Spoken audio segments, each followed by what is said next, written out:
ప్రభునందు ప్రియమైనటువంటి వారులారా, దేవుని వాక్యాన్ని మనము చదువుకుందాం. రూతు గ్రంథము 3వ అధ్యాయము. రూతు గ్రంథము 3వ అధ్యాయము 10వ వచనం నుండి మనము 18 వరకు చదువుకుందాం. అతడు, నా కుమారి, యెహోవా చేత నీవు దీవెన నొందిన దానవు, కొద్దివారినే కానీ గొప్పవారినే కానీ యవనస్తులను నీవు వెంబడింపక ఉండుట వలన నీ మునుపటి సత్ప్రవర్తన కంటే వెనుకటి సత్ప్రవర్తన మరి ఎక్కువైనది. కాబట్టి నా కుమారి, భయపడకుము, నీవు చెప్పినదంతయు నీకు చేసేదను. నీవు యోగ్యురాలవని నా జనులందరూ ఎరుగుదు. నేను నిన్ను విడిపింపగలవాడను మాట వాస్తవమే. అయితే నీకు నాకంటే సమీపమైన బంధువుడొకడు ఉన్నాడు. ఈ రాత్రి ఉండుము, ఉదయమున అతడు నీకు బంధుధర్మం జరిపిన ఎడల సరి, అతడు విడిపింపవచ్చును.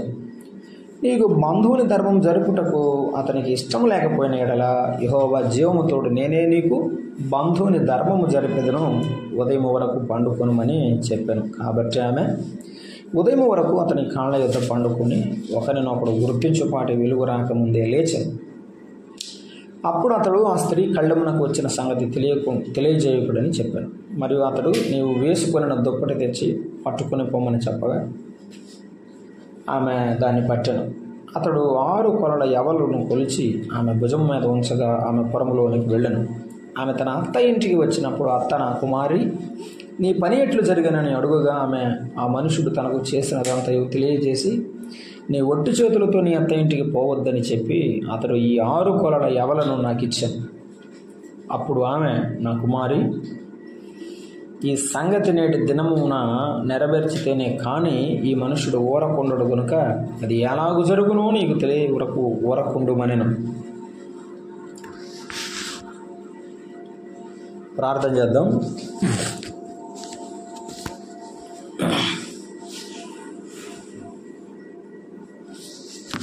ప్రేమగల మా ప్రియ ప్రభువా, స్తోత్రారుడా, పూజనీయుడా, మీకు వందనాలు, స్తోత్రాలు. ఈ యొక్క జూలై మాసంలో ఆఖరి ఆదివారం కూడా మీ సన్నిధిలో మేము ఆరాధించడానికి మాకు ఇచ్చిన భాగ్యమును బట్టి స్తోత్రాలు. కొద్ది మందగా కూర్చబడి మీ పాదాలు ఎదుట మా తండ్రి మా హృదయపూర్వకమైన అర్పణలు అర్పించడానికి ఇచ్చిన భాగ్యమును బట్టి స్తోత్రం. నాయన, మా నిజమైన పస్కా మీరు మా నాయన, మిమ్మల్ని పూజించి హెచ్చించుటకు మా బ్రతుకు కాలం అంతా అనుగ్రహించండి. ఈ ఉదయకాలం మేము చదువుకున్న వాక్య భాగమును దీవించి మా కొరకు పంచిపెట్టమని ప్రార్థిస్తున్నా. ఏ హృదయానికి ఏ మాటలు అవసరమో ఆ మాట ద్వారా, లేఖనాల ద్వారా మమ్మల్ని మీరు దర్శించండి. మాతో మాట్లాడి మహిమ పొందుమని మా రక్షకుడైన క్రీస్తు యేసు నామమున ప్రార్థన చేయుచున్నాము తండ్రి, ఆమేన్. ప్రభువునందు ప్రియమైన సహోదరులారా, రూతు గ్రంథము మనము ధ్యానం చేస్తున్నాం. రూతు గ్రంథము 3వ అధ్యాయంలో మనము దాదాపు 2 భాగాలు మనము ధ్యానం చేశాం. రూతు గ్రంథం 3వ అధ్యాయాన్ని 3 భాగాలుగా మనకు అర్థమవడానికి మనము విభజించేయడం జరిగింది. మొదటి 5 వచనాలు నయోమి యొక్క ప్రయత్నం మనం చూసాం. నయోమి ఇంటిలో నయోమి ప్రయత్నం, స్థానిక సంఘము యొక్క ప్రయత్నం చాలా విశేషమైనది. సంఘ బిడ్డల కొరకు సంఘము చేయవలసిన ప్రయత్నం, లేకపోతే బాధ్యత గలవారు, సేవకులు, పెద్దలు, అనుభవం కలిగినటువంటి సహోదరులు సంఘ బిడ్డల కొరకు వారు చేయవలసిన ప్రయత్నం. ఎదగవలసిన రూతు సరిగా ఎదగాలి అని, ఆశీర్వదించబడవలసిన రూతు దేవుని చేత ఆశీర్వదించబడినట్లుగా సంఘంలో ఉన్న బిడ్డలు ప్రయత్నం చేయాలని మనము జ్ఞాపకం చేసుకున్నాం. రెండవదిగా రూతు యొక్క వినయాన్ని మనం చూసాం. లోబడిన రూతు ఎంత వినయంగా అత్త చెప్పినట్లుగా పాటించడానికి ఆమె బోయజు దగ్గరకు వెళ్ళినది. అత్త మీద ఉన్న నమ్మకాన్ని తన ప్రవర్తనలో చూపించింది. ఆమె వినయాన్ని చూసినప్పుడు బోయజు కూడా ఆమెను గౌరవించాడు. వాస్తవమే, స్థానిక సంఘంలో వచ్చే ప్రతి బిడ్డ కూడా సంఘములో చెప్పబడే దేవుని మాటలు ఆలకించి ఆ ప్రకారం జీవించి ఈ లోకంలో ప్రభు బిడ్డలుగా మంచి పేరు కలిగి ఉండాలని మనము జ్ఞాపకం చేసుకుంటున్నాం. ఆమె లోబడినది ఎంత లోబడినదో అంత దీవెన పొందినది అనే వాస్తవం మనం అర్థం చేసుకోవాలి. రూతు అత్త చెప్పినట్లుగా నడుచుకొని ప్రభువుని గణపరచినది, తన జీవితానికి మేలు పొందినది. మనం కూడా దేవుని వాక్యం సంఘములో బోధింపబడుచున్న దేవుని వాక్యాన్ని విని ఆ ప్రకారంగా జీవిస్తూ మన వ్యక్తిగత జీవితంలో, కుటుంబ జీవితంలో లేక సంఘ జీవితంలో మనము ప్రభువుని గణపరచాలని ప్రభు ఇష్టపడుచు మనతో మాట్లాడుచున్నాడు. మూడవ మాట మనం జ్ఞాపకం చేసుకుంటున్నాం. 10 నుండి 18 వచనాల వరకు మనం చదువుకున్నాం. ఈ మూడవ మాట ఏమిటంటే, రూతును విడిపించాలని బోయజు కోరిక. నయోమి ప్రయత్నం, రూతు వినయం, బోయజు కోరిక. 3 మాటలు ఉన్నాయి. రూతు బాగుపడాలని నయోమి ప్రయత్నం అయితే, బాగా జీవించాలని రూతు వినయం అయితే, వీరిద్దరిని చూసిన బోయజు కోరిక గొప్పదైంది. బోయజు ఆమెను గురించి మాట్లాడుతున్నాడు. హీ డిజైర్స్ టు రిడీమ్ రూతును విడిపించాలనే కోరిక బోయజుకు కలిగింది. వాస్తవమే, మన ప్రభువు మీద మనం ఎంతగా ఆనుకుంటామో ఆ ఆనుకున్న తీరును, ఆ ప్రవర్తనను, ఆ జీవితాన్ని ప్రభువు పరిశీలించి మనకు ఆయన తన బహుమతిని ఇస్తాడు. వాస్తవమే, రూతును విడిపించాలనే బోయజు కోరిక ఒక చిన్న ఆనాటి కాలపు ఆచారం పద్ధతిలో చెప్పబడింది. బోయజు రూతును ఎలా విడిపించాలనుకుంటున్నాడు, ఎలా విడిపించాలనుకుంటున్నాడు అది చెప్తున్నాడు. 10వ వచనము 11వ వచనం మనం చూస్తే, నా కుమారి అని ఆమెను పిలుస్తున్నాడు. బోయజు రూతు యొక్క ప్రవర్తన చూశాడు, రూతు యొక్క అందాన్ని కాదు. ప్రభువు మన పట్ల తన సంకల్పం కలిగి ఉన్నప్పుడు మన యొక్క బాహ్య సంబంధమైన వాటిని ప్రభువు చూడడు, ఆత్మ సంబంధమైన వాటిని ప్రభువు చూస్తాడు.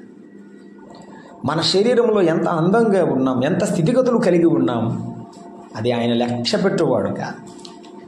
సమయాలు మనుషులు పైరూపమును లక్ష్య పెట్టుదురు, యెహోవా హృదయమును లక్ష్య పెట్టును అన్నాడు. కాబట్టి మన ప్రభువారు పైరూపమును కాకుండా హృదయాన్ని చూసేవాడు.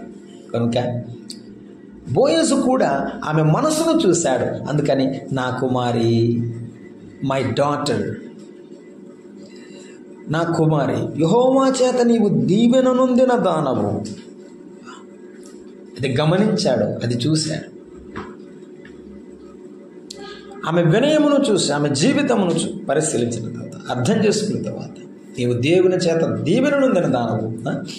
గొప్పవారిని నీవు వెంబడించలేదు, యవనస్తులను నీవు వెంబడించలేదు,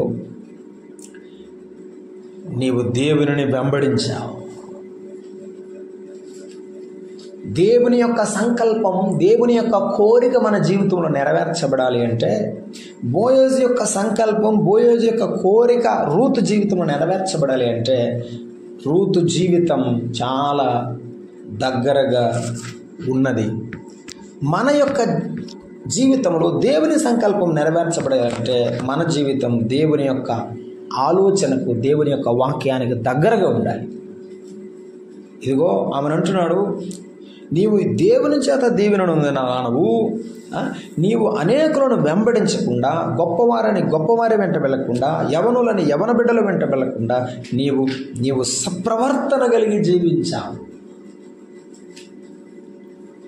నీవు దేవుని చేత దీవించబడ్డావు, అలాగని నీ ఇష్టం వచ్చినట్టు నీవు బ్రతకలేదు, నీ ఇష్టం వచ్చినట్టు నీవు ప్రవర్తించలేదు, నీవు సత్ప్రవర్తన కలిగి జీవించావు. అమ్మా భయపడొద్దు, నిన్ను విడిపించేవాడు నేనే విడిపిస్తాను. అయితే నీవు యోగ్యురాలవని నా జనులందరూ ఎరుగుదురు అన్నాడు. 3వ మాట, షీ హ్యాజ్ అ విట్నెస్.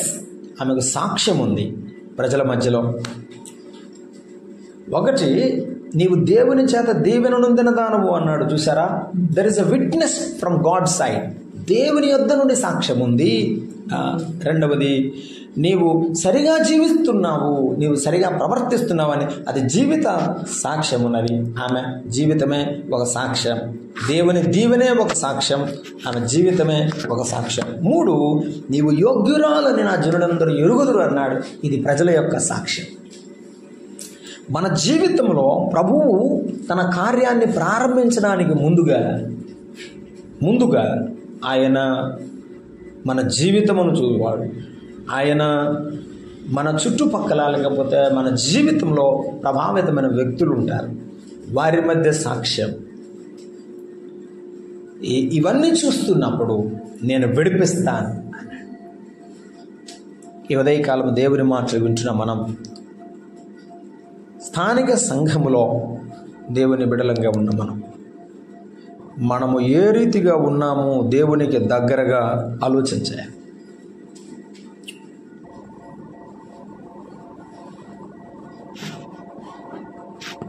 దేవుని చేత దీవెననుందను అనేటువంటి మాట చెప్పడం చాలా విశేషమైనది.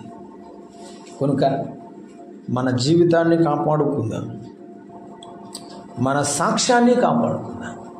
నీవు సత్ప్రవర్తన గలదాను, అది ఆమె జీవితాన్ని కాపాడుకున్నది. నా జనులందరూ ఎరుగుదురు, అది ఆమె సాక్ష్యాన్ని కాపాడుకున్నది. ఈ 2 ప్రాముఖ్యమైనవి. 3వది మన ప్రభువు మనకిచ్చేటువంటి ఆయన దీవెన. కనుక ఇవన్నీ చూస్తున్నప్పుడు ప్రభువు కార్యం జరిగించేవాడు. అపోస్తలుల కార్యముల గ్రంథం 10వ అధ్యాయంలో కొర్నేలి అనే ఒక భక్తిపరుడు ఉన్నాడు. అతడు ప్రభువు యందు విశ్వాసం ఉంచిన వాడు కాదు, రక్షణ అతనికి తెలియదు, కానీ భక్తి గలవాడు. అతడు తన కుటుంబముతో ప్రార్థన చేయవాడు. కొర్నేలి భక్తి కార్యాలు, కొర్నేలి యొక్క భక్తి జీవితం, కొర్నేలి యొక్క ధర్మ కార్యాలను చూసినప్పుడు దేవుడే ఆయన తన దాసుని పంపించాడు, తన దూతను పంపించాడు. మనము భక్తి కలిగి జీవిస్తున్నప్పుడు, మనము దేవుని మీద ఆనుకుంటున్నప్పుడు ఆయనే తన కార్యాన్ని జరిగించేవాడు. వాస్తవమే. రూతు యొక్క జీవితాన్ని చూసినప్పుడు రూతుకు దేవుడు బోయజు ద్వారా గొప్ప కార్యాన్ని జరిగించాడు.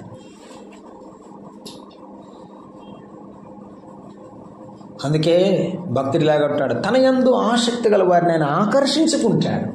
యేసు ప్రభువులో ఆసక్తి ఉంటే ఆయనే తన వాక్యముతో ఆకర్షిస్తాడు. అనేక విధాలుగా ప్రభు ఆకర్షించబడి ఉన్నాడు. వాస్తవమే. బోయజు ఒక చక్కని మార్గాన్ని నేను విడిపిస్తాను అని మాట ఇచ్చాడు. అయితే ఇక్కడ ఒక క్రమం ఉన్నది, ఇక్కడ ఒక ఆచారం ఉన్నది ఇశ్రాయేలులో. అదేమిటంటే, ఎవరైనా తన బంధువుల్లో బాధల్లో ఉన్న వారిని విడిపించాలి అంటే ఒక విధవరాల్ని విడిపించాలి అంటే మొదటగా అతడు ఆమెను వివాహం చేసుకోవాలి. ఆ తర్వాత అతడు ఆ అప్పులను నుండి కానీ వాటన్నిటి నుండి కానీ అతడు విడిపించాలి. అది ఇశ్రాయేలు యొక్క ఆచారం. అయితే ఏమంటున్నాడంటే ఆయన, నీకు చాలామంది బంధువులు ఉన్నారా? కాదమ్మా, నేను కాక ఇంకొకడు ఉన్నాడు, అతడే మొదటివాడు. అతడు విడిపిస్తే సరే, లేకపోతే నేను విడిపిస్తానని చెప్పాడు. నేను కాక మరి ఒక బంధువుడు నీకున్నాడు, వాస్తవమే. నేను నిన్ను విడిపింపగలవాడునను మాట వాస్తవమే. నేను విడిపించడానికి సామర్థ్యం ఉన్నది. అయితే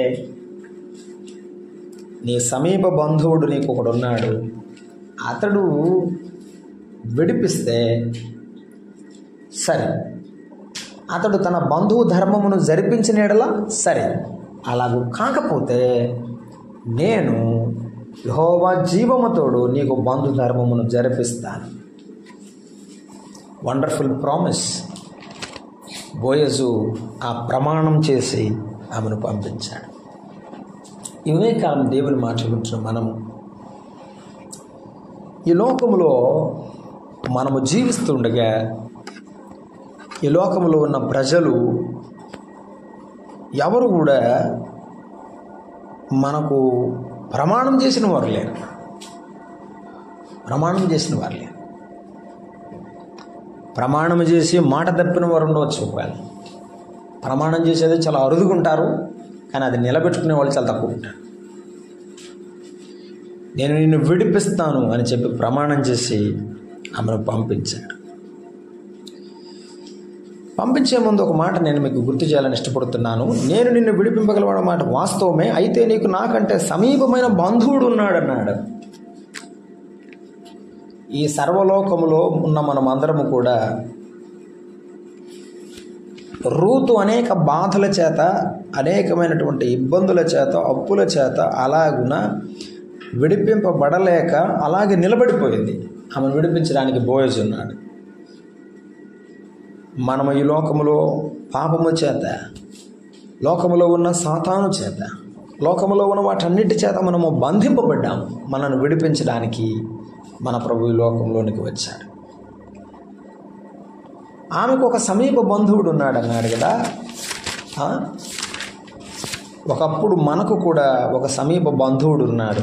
ప్రభువే చెప్పాడు ఆ మాట. ఏమనంటే మత్తయి సువార్త, యోహాను సువార్త 14వ అధ్యాయంలో, మీరు మీ తండ్రియగు అపవాది సంబంధులు అని ప్రభు చెప్పాడు. ఒకప్పుడు మనము యేసు ప్రభువుని నమ్మకమునకు మనము అపవాది సంబంధులమై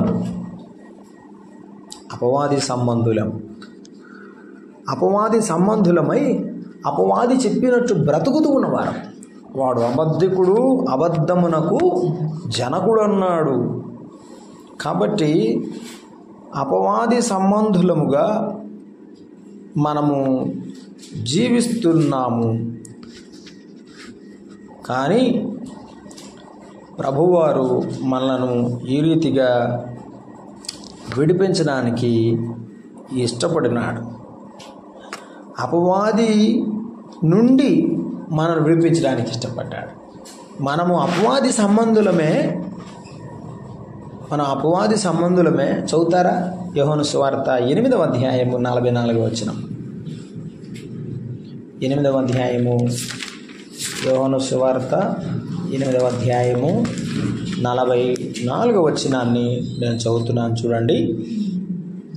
మీరెలాగూ నా మాటలు గ్రహింపకున్నారు, మీరు నా బోధ విననేరకుండాటే కదా, మీరు మీ తండ్రి అపవాది సంబంధం, మీ తండ్రి దురాశలు నెరవేర్చగోరుచున్నాడు. ఒకప్పుడు మనము సాతాను క్రియలలో ఉన్నవారం. సాతానే మనకు తండ్రిగా అనుకుని భావించి సాతాను చెప్పినట్లు నడుచుకున్న వారం, ఎటుబడితే అటు తిరిగిన వారం వాస్తవం. అయితే ఆ అపవాది మనల్ని విడిపించేవాడు కాదు, మనలను అనేకమైన ఇబ్బందులు పాలు చేసేవాడు, అనేకమైనటువంటి నాశనములోను నష్టములోను ముంచివేయవాడు. అవును, ఒకనికి దయ్యం పట్టింది, వానిని అది నష్టములో నాశనములో ముంచివేస్తున్నది అన్నాడు ప్రభు. వాస్తవంగా అపవాది నష్టములో ముంచుతాడు, నాశనములో ముంచుతాడు. ప్రభు చెప్పాడు, వాడు దొంగతనము చేయడానికి, హత్య చేయడానికి మాత్రమే వస్తాడు. దొంగ మేలు చేయడానికి రాడు. ఈ లోకములో ఉన్న సాతాను అపవాది కూడా అంతే. వాని బారి నుండి మనము విడిపించబడాలని ఎన్నో దినాలు ఏడ్చినాము. ప్రభువైన యేసుక్రీస్తు వారు సర్వలోకములో ఉన్న మానవులందరూ సాతాను చేత బంధింపబడి ఉన్నారని, సాతాను బంధకాల్లో ఉన్నారని ప్రభువు గ్రహించారు. ఆ సమీప బంధువుడు విడిపించలేదు, కానీ అతడు నా వల్ల కాదని వెళ్ళిపోయాడు. ఆ రూతు యొక్క సమీప బంధువుడు నయం. ఇంకా మన సమీప బంధువుడుగా అనుకున్న సాతాను మనలను బంధించి మన జీవితంలో మనలను ఎన్నో ఇబ్బందులకు గురి చేశాడు. యేసు ప్రభు రూపంలో ఉన్న నిన్ను నన్ను ఆయన ప్రేమించి సాతాను నుండి, మరణము నుండి, పాపము నుండి విడిపించడానికి ఆయన మానవుడిగా ఈ లోకములోనికి దిగి వచ్చాడు. ఈ ఉదయకాలం ప్రభు మనతో మాట్లాడుతున్నాడు. ఆ బంధువుడు విడిపించలేదు, ఈ ధర్మము చెప్పి ఆమెను పంపించాడు. ఆయన కోరిక చూడండి ఎంత గొప్పదో. నేనే విడిపిస్తాను. యేసుక్రీస్తు ప్రభువారి లోకంలో ఉన్నప్పుడు యోహాను సువార్తలో పలు రకాలుగా ఆయన చెప్పిన మాట, నేనే జీవమును, సత్యమును, మార్గం, నేనే అని ప్రభువారు చెప్పాడు. నేను నిజమైన ద్రాక్షవల్లిని, నేను నా గొర్రెలకు నిజమైన కాపరిని. మొదటి అధ్యాయం నేను నిజమైన వెలుగును అని ప్రభు చెప్పాడు. నేనే చీకటిలో బంధింపబడిన వారిని విడిపించడానికి మత్తయి సువార్త 4వ అధ్యాయంలో అన్యజనులుగా ఉన్న మనలను విడిపించడానికి ఆయన వచ్చాడని మత్తయి సువార్త 4లో 16వ వచనం మనం చూస్తాం. చూడండి, అన్యజనులు నివసించే గలిలయ చీకటిలో కూర్చున్న ప్రజలు గొప్ప వెలుగు చూచిరి. మరణ ప్రదేశంలో మరణఛాయలు కూర్చున్న వారికి వెలుగు ఉదయించారు. చీకటిలో ఉన్న వారిని వెలుగులోనికి తీసుకుని వచ్చేవాడు. ఆయనే వెలుగుగా దిగి వచ్చినవాడు. వాస్తవమే, ఆయన సంకల్పము చాలా గొప్పది. ఇదిగో బోయజు దగ్గరకు రూతు వచ్చినప్పుడు మాత్రమే బోయజు ఇలా విడిపిస్తానన్నాడు. కానీ మనము మన ప్రభు దగ్గరకు విడిపించమని వెళ్ళలేదు, ఆయనే మన కొరకు వచ్చాడు. ఎఫెసీ పత్రికలో ఆ మాట మనం చూడండి. ఎఫెసీ పత్రికలో జ్ఞాపకం చేసుకున్నాం. 1వ అధ్యాయంలో మనం జ్ఞాపకం చేసుకుంటున్నాం. ఆ మాట మనం చూస్తున్నాం. ప్రభు ఎలాగున్నా మనలను ఏర్పాటు చేసుకున్నాడు, మన ఎలాగో విడిపించాలని ఆయన నిశ్చయించుకున్నాడు. ఎప్పుడు నిర్ణయించాడు ఆయన? 4వ వచనం, ఎట్లనగా తన ప్రేమియంలో తాను ఉచితముగా మనకు గ్రహించిన తన కృపామహిమకు కీర్తిగినట్లు తన చిత్త ప్రకారమైన దయా సంకల్పము చొప్పున యేసుక్రీస్తు ద్వారా తనకు కుమారులనుగా స్వీకరించుటకై. అవును, ఒకప్పుడు మనం కుమారులం కాదు, దేవుని కుమారులుగా స్వీకరించాలని మనలను ముందుగా తన కోసము నిర్ణయించుకొని మనము తన ఎదుట పరిశుద్ధము నిర్దోషమై ఉండవలెనని జగత్తు పునాది వేయబడక మునుపే ఆయన ఆలోచనలో, నీవు నేను పుట్టక మునుపు కాదు, అసలు ఈ భూమి ప్రపంచాలు ఏర్పడక మునుపే ఆయన మనసులో మనం ఉన్నాము. ఆయన జగత్తు పునాది వేయబడకు మునుపే ప్రేమ చేత ఆయన క్రీస్తులో మనలను ఏర్పరచుకున్నాడు, తన హృదయంలో ఏర్పరచుకున్నాడు. 8వ వచనం, కాలము సంపూర్ణమైనప్పుడు జరగవలసిన ఏర్పాటును బట్టి ఆయన తన దయా సంకల్పము చొప్పున తన చిత్తమును గురించిన మర్మం మనకు తెలియజేశాడు. కాలము సంపూర్ణమైనప్పుడు తన కుమారుని పంపించాడు, తన దయా సంకల్పం మన మీద కుమ్మరించాడు. అవును, ఆయన దయ అనే సంకల్పం మన మీద ఉంచినవాడు మన ప్రభువారు.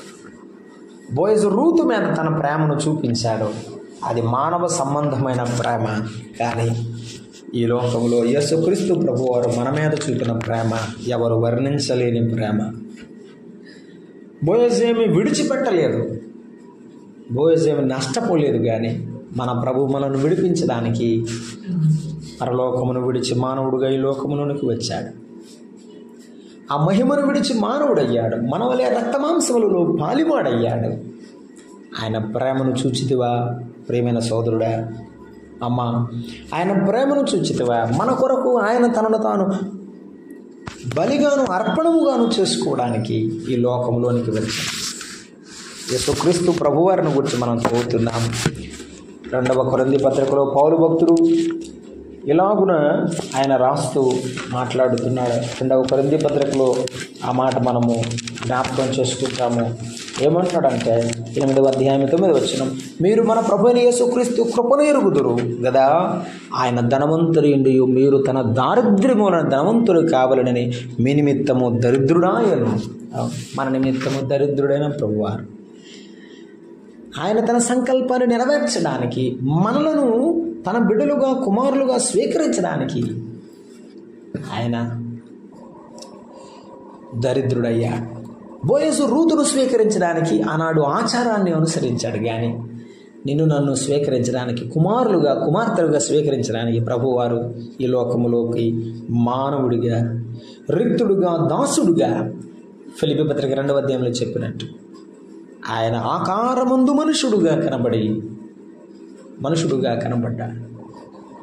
రిక్తునిగా, దాసునిగా జన్మించాడు. ఏమి లేనివాడుగా జన్మించి పశువుల పాకలో పరుండబెట్టబడ్డాడు. మిత్రులారా, గమనించండి, మన కొరకు సమస్తమును కోల్పోవడానికి ఇష్టపడి తన సంకల్పాన్ని ఆయన ఏర్పాటు చేశాడు. ఈ ఉదయకాలం బోయజు యొక్క కోరిక, బోయజు యొక్క సంకల్పం, ఆలోచన మనం చూస్తున్నాం. మన ప్రభువైన యేసుక్రీస్తు యొక్క సంకల్పం, ఆలోచన మన పట్ల ఎంత ఉన్నతమైనదో మనం అర్థం చేసుకోవాలి. ఆమె బోయజు దగ్గరకు వచ్చింది, బోయజు దగ్గర పాదాల దగ్గర కూర్చుంది. ఆమె వెళ్ళేటప్పుడు ఆయన చెప్తున్నాడు, 17వ వచనాన్ని చదువుకుంటున్నాం. ఆ దుప్పటి తీసుకున్న తర్వాత ఆ దుప్పటిలో పరిచినప్పుడు ఆ దుప్పటి లోపల ఆయన కొన్ని 6 కొలల యవలు కొలిచి భుజం మీద పెట్టాడు. బోయజు పాదాల దగ్గర ఉన్న ఆమెకు ప్రతిఫలం దొరికింది. ప్రభువు పాదాల దగ్గర ఉన్న నీకు నాకు ప్రతిఫలం ఇచ్చేవాడు ఆయనే. 17వ వచనం చెప్పాడు, నీవు వట్టి చేతులతో నీ అత్త ఇంటికి పోవద్దు. బోయజు ఆలోచనలో బోయజును విడిపించడం మాత్రమే, రూతును విడిపించడం మాత్రమే కాదు, క్షమించండి, బోయజు ఆలోచనలో రూతును విడిపించడం మాత్రమే కాదు, రూతునుకు ఇంకా ఇవ్వడానికి ఇష్టపడుతున్నాడు, రూతును దీవించడానికి ఇష్టపడుతున్నాడు, రూతును సమృద్ధితో నింపడానికి ఇష్టపడుతున్నాడు. ఒట్టి చేతులతో రూతును పంపాలనుకోవడం లేదు. ప్రభు దగ్గరకు వచ్చిన నీవు ఒట్టి చేతులతో కనబడకూడదని ప్రభు చెప్తున్నాడు. నీ అత్త ఇంటికి వెళ్ళేటప్పుడు మనం ముందే చెప్పుకున్నాం, నయోమి సంఘానికి సాదృశ్యం, రూతు విశ్వాసకు సాదృశ్యం, బోయజు ప్రభువుకు సాదృశ్యం. అయితే రూతుకు ఇచ్చి పంపుచున్న బోయజు మరొక ప్రక్కన కనబడుతుంటే, ఒట్టి చేతులతో వెళ్లకుండా కనబడుతున్న రూతు మనకున్నది. స్థానిక సంఘానికి వచ్చేటువంటి ఏ బిడ్డ అయినా కూడా వట్టి చేతులతో ప్రభు సన్నిధికి రాకూడదు అని గుర్తుంచుకోవాలి. ఇక్కడ నేను కానుకను గురించి చెప్పడం లేదు సుమా. నీవు మందిరానికి వచ్చేటప్పుడు ఒక ఆత్మను ఆయన సన్నిధికి తీసుకొని రావాలి. ఒక వ్యక్తిని కొత్తగా ప్రభువు దగ్గరకు తీసుకొని రావాలి. నీవు ఒట్టి చేతులతో కనబడకూడదు. అవును, ప్రభువు ఈ లోకంలో ఉన్నప్పుడు ఒక ఉపమానం చెప్పారు. అది తలాంతుల ఉపమానం. ఒకనికి 1, ఒకనికి 2, ఒకనికి 5 అలాగూ తలాంతులు ప్రభు ఇచ్చాడు. 5 తీసుకున్నవాడు 5, 2 తీసుకున్నవాడు 2 తెచ్చాడు. కానీ ఒకడు ఒట్టి చేతులతో వచ్చాడు. ఆ 1 కూడా తీసుకొని రాకుండా వాడు వదిలేసి వచ్చాడు, పాతిపెట్టి వచ్చాడు. ప్రభు వాడిని అన్నాడు, సోమరిపోయిన చెడ్డ దోసుడా అన్నాడు. ఈ ఉదయకాలం వాక్యం ఉంటున్న ప్రేమైన వాడ, ప్రేమైన సహోదరి, వట్టి చేతులతో నీ ఇంటికి, దేవుని ఇంటికి వస్తున్నావా? వట్టి చేతులతో నీవు వెళ్ళకూడదు అన్నాడు. ఈరోజు ప్రభువు కూడా చెప్తున్నాడు, వట్టి చేతులతో దేవుని సన్నిధికి నీవు వెళ్ళకూడదు. ఒకరినైనా దేవుని సన్నిధికి నీవు నడిపించాలని, ఎంతైనా యేసు ప్రభువుకు, ఆయన సంఘమునకు నీవు మేలు చేయాలని ప్రభు నీతో మాట్లాడదు. ఎందుకంటే ఆయన శరీరంలో నీవు అవయవానివి, ఆయన శరీరంలో నీవు భాగానివి. దేవుడు నీకు అటువంటి ఒక చిన్న ఆజ్ఞను ఇస్తున్నాడు. నీవు వట్టి చేతులతో నీ అత్త ఇంటికి పోవద్దు అని చెప్పాడు. పాత నిబంధనలో చాలా సందర్భాలు ఉన్నాయి. చెప్పిన సందర్భాలు అవన్నీ కూడా నీవు దేవుని సన్నిధిని వట్టి చేతులతో కనబడకూడదు అని పాత నిబంధన గ్రంథంలో చాలా వచనాలు దానికి సంబంధించిన రెఫరెన్స్లు ఉన్నాయి. అవేమిటంటే దేవుని సన్నిధికి వెళ్ళేటప్పుడు ఏమైనా తీసుకొని వెళ్ళాలి అని చెప్పేటువంటి మాటలు అవి. అంటే ఏమంటారు,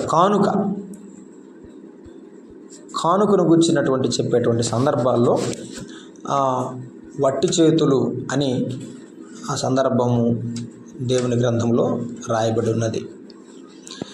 చాలాసార్లు ఆ మాట మనం చదువుకున్నాం, కానీ మనము మనసును పెట్టలేదు. నిర్గమాకాండంలో 3వ అధ్యాయంలో ప్రభువారు చెప్పాడు, మీరు వట్టి చేతులతో వెళ్ళరు, మీరు జాగ్రత్తగా వెళ్ళాలి. 23వ అధ్యాయం 15 వచనం చదువుతున్నాం. నిర్గమాకాండం చూడండి, 23వ అధ్యాయం 15 వచనం. పులిన రొట్టెల పండుగను ఆచరింపవలెను. నేను నీకు ఆజ్ఞాపించినట్లు అబీబు నెలలో నీవు ఐగుప్తులో నుండి బయలుదేరి వచ్చితివి గనుక ఆ నెలలో నియామక కాలమందు 7 దినములు పులిన రొట్టెలను తినవలను. నా సన్నిధిని ఎవడు వట్టి చేతులతో కనబడకూడదు. అంతే. పులిన రొట్టెలు పండగ రోజు సిద్ధపడి రొట్టెలు చేసుకొని ప్రభువు చెప్పినట్లుగా వారు ఆచరించాలంటే ఒట్టి చేతులతో రాకూడదు, ప్రభు సన్నిధిలో ఉండాలి. రేపు ప్రభు దగ్గరికి వెళ్ళినప్పుడు, ఆయన ఎదుటి నిలబడ్డప్పుడు, ప్రభువా నా కుమారుడా, నా కొరకు నీవేమైనా తీసుకుని వచ్చావు అంటే, నా దగ్గర ఏమి లేదు నాయన అని చెప్పకూడదు. నా దగ్గర ఏమి లేదు తండ్రి అని చెప్పకూడదు. వట్టి చేతులతో ప్రభు మందిరానికి కనబడకూడదు. ద్వితీయోపదేశకాండం 16వ అధ్యాయం 17లో కూడా వారు వట్టి చేతులతో యెహోవా సన్నిధిని కనబడక నీ దేవుడిని యెహోవా నీకు అనుగ్రహించిన దీవెన చొప్పున ప్రతివాడు తన శక్తి కొలదీయవలెను. మందిరంలోనికి వచ్చేటప్పుడు ప్రభువు యొక్క సన్నిధిలో ప్రభువుకు కానుకను ఇవ్వాలని దేవుని వాక్యంలో మనం చూస్తున్నాం. యోబు గ్రంథం 22వ అధ్యాయం 9వ వచనంలో, ఒకవేళ విధవరాండ్రు నీ ఇంటికి వస్తే వట్టి చేతులతో వారిని పంపకూడదు అని చెప్పాడు. చూసారా? బోయజు కూడా అంతే. విధవరాలైన రూతు తన యొద్దకు వస్తే వట్టి చేతులు ఆమెను పంపకుండా 6 కొలల యవలు కొలిచి ఆమెకిచ్చి పంపించారు. నేను ఒక సందర్భాన్ని గుర్తు చేస్తాను. ద్రాక్ష తోట యజమాని తన దాసులకు గుత్తకిచ్చి పంపించాడు. అనేకులను తన దాసులను పంపించి ఎలా ఉందో చూడమంటానికి ఆ ద్రాక్ష తోట ఎదుగు పంపిస్తే ఈ దాసులు వారిని కొట్టి పంపారు. కుమారుని పంపిస్తే కొట్టి చంపారు. ప్రభు ఆ సందర్భం చెప్పాడు. దాసుల్ని కొట్టి ఒట్టి చేతులతో పంపించేశారు. ఆ యజమానుడు తిరిగి వస్తే వారికి ప్రతిదండన చెయ్యడా అన్నాడు ఆ సందర్భంలో. అవును, ఆయన తోట జాగ్రత్తగా కాయకపోతే, ఆయన తోట జాగ్రత్తగా చూడకపోతే ఆయన ఖచ్చితంగా అడుగుతాడు. ఒకవేళ కొట్టి ఇలా చేస్తూ ఉంటే ప్రభు ప్రశ్నిస్తాడు, ప్రభు ఖచ్చితంగా తీర్పు తీరుస్తాడు. మనం ఒట్టి చేతులతో వెళ్ళకూడదు, గుర్తుంచుకుందాం.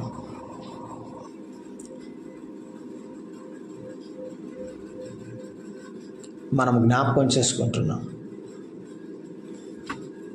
దేవుని సన్నిధిలో ఉన్న మనమందరం కూడా రేపు ప్రభు వచ్చినప్పుడు ఒట్టి చేతులతో కనబడకుండా కొన్ని ఆత్మలైన ప్రభు కొరకు సంపాదిద్దాం. ఎవరైనా మన దగ్గరకు వచ్చినప్పుడు, సహాయం కోరి వచ్చినప్పుడు వారిని ఒట్టి చేతులతో పంపకుండా వారిని ప్రేమించి మనకు కలిగిన వాటిని ఇచ్చి పంపుదాం. ప్రభు మనల్ని దీవిస్తాడు. బోయజు యొక్క కోరికలో అంత గొప్పదున్నది. ఆమె అక్కడి నుండి అత్త యొద్దకు వెళ్ళినప్పుడు ఆ అత్త ఏం చెప్పింది తెలుసా? ఆ మనుషుడు ఊరకుండడు, నాకు తెలుసు అది ఎలాగూ జరుగుతుందో, ఎలాగో నెరవేరుస్తాడో మనము ఊరకుండి చూద్దామన్నది. అవును, ప్రభు మనకు చేసే గొప్ప కార్యాలు ఊరకుండి చూద్దాం. ఆయన సంకల్పం మన జీవితంలో నెరవేర్చబడాలి. అది ఎలాగో నెరవేర్చబడుతుందో చూద్దాం. వాగ్దానం చేసిన వాడు నమ్మదగిన వాడు, ఆయన నీతిమంతుడు గనక తన కార్యాన్ని నెరవేర్చేవాడు గనక, అయ్యా ప్రభువా, నా జీవితంలో నీ సంకల్పం ఎలాగో నెరవేర్చబడాలో అలాగే నెరవేర్చుము, అలాగే నన్ను దీవించుమని ప్రభు యొక్క చేతులకు ఆశీర్వాద హస్తాలకు అప్పగించుకుందాం.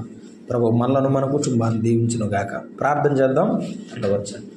ప్రేమగల తండ్రి, స్తోత్రారుడా మీకు వందనాలు.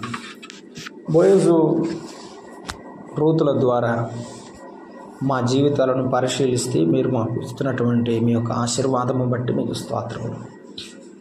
కన్న తండ్రి దీవించండి. మేము కూడా మీ కార్యాన్ని మీరు జరిగించే వరకు ఓరకుండి మీ యొక్క వైపు చూసి మిమ్మల్ని స్తుతించడానికి మాకు నేర్పించండి. అపవాదికి అపజయం, మీ నామానికి విజయం కలిగించమని ముందున్న అనేక కార్యాల్లో మీరు అద్భుతాలు చేయబోతున్నందుకు మీకు నమస్కరిస్తూ, మహోన్నతుడు, మహాగణుడు, మహాదేవుడు అని మిమ్మల్ని పూజించి హెచ్చించి ఘనపరుస్తూ యేసు ప్రభువు నామమును వేడుకుంటున్నాం తండ్రి. ఆమేన్. అందరికీ వందనాలు.